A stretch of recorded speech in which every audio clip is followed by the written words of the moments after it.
Well, howdy folks. How you doing this week? This is the third installment of my series of playing you songs. I'm Daryl Keith Norman for those who don't know. And what I've been doing is trying to put up a song every week, and I'm going to try and do that for a year just to see if I've got enough demos to carry me through that long. And then I do a little chat about it afterwards. So here is Slow Dancin' Mood, written by Daryl Keith Norman, Tom Botkin, and Jackson Caps. Take a listen to the song, and we'll see you on the other side of it here.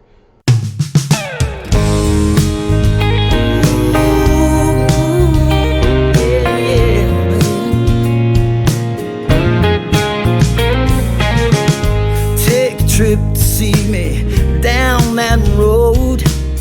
Hurry to meet me halfway so we can drive slow.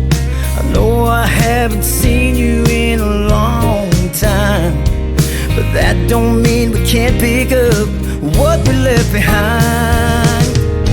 Reach your hand out, baby, spin around. Let's dance to some Elvis songs till we leave the ground. Nobody moves me like the way you do. You sure know how to put me in a slow dancing mood.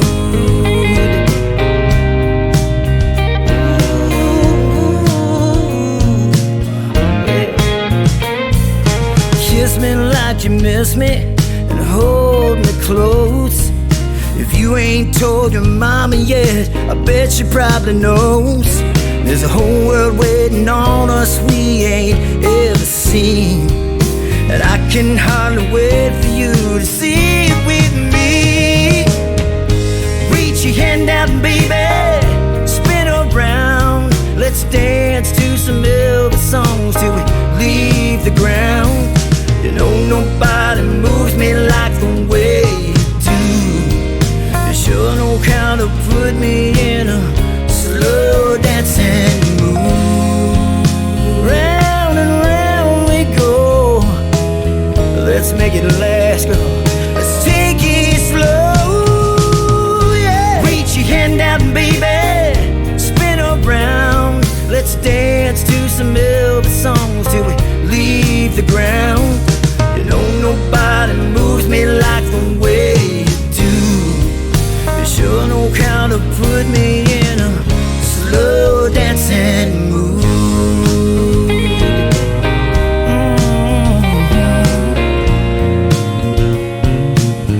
A slow dancing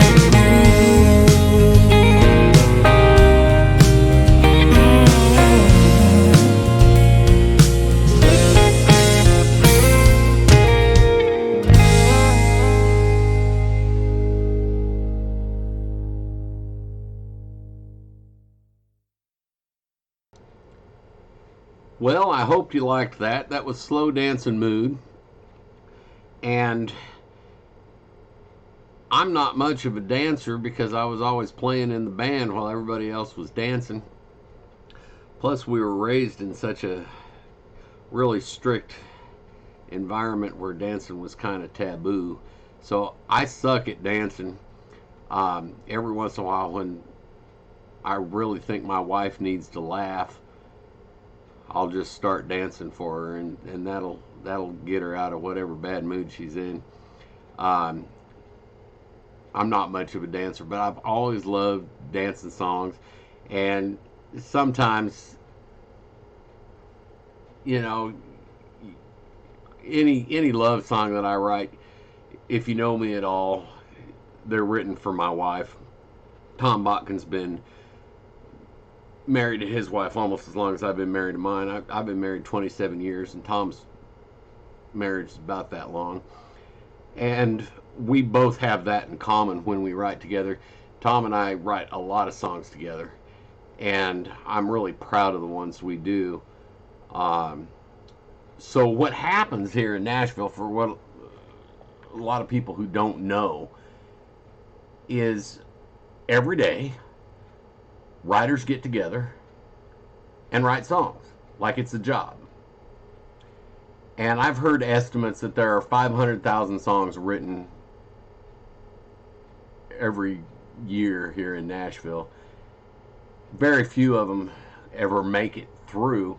But what happens is it's kind of like working out. The more you write, the better they get, just because you start getting a feel for what you want to get across. And a lot of times publishers will call another publishing company and say, can your writer write with my writer? And it opens up the door to get that song heard twice as much. And the idea in theory is that if you get two good writers together, you're going to get a great song. Doesn't always work like that. I'm a firm believer that you just kind of have to click with your co-writer, and that either happens or it doesn't. You can't try to make it happen. You can be best friends with somebody and the songs really suck.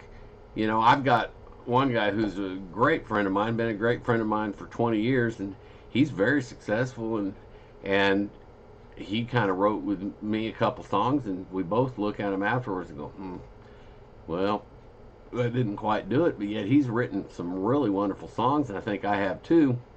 And it just didn't click, but it didn't stop our friendship, thank God. I value the friendships that I've made in this town, but it doesn't always click. Now, Tom and I, when we get together and write, we always come up with something. It